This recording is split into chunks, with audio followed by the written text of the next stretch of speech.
কেউ মোনা তোমাকে কি খাইতে মন চাইতেছে? হ্যাঁ, ভালো খেতে হলে একটু তো কষ্ট করতেই হবে।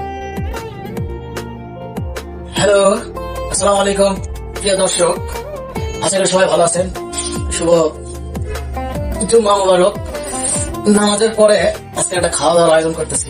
বহুত দিন ধরে গরুর মাংস আর গরম গরম রুটি খাওয়া হয় না, তো ভাবলাম আজকে নামাজের পরে এটার আয়োজন করবো এবং সেটা দিয়ে প্র্যাকটিস করতেছি। এখন আটাটা সেরে নিচ্ছি, ওইদিকে গরুর মাংস রান্না হচ্ছে।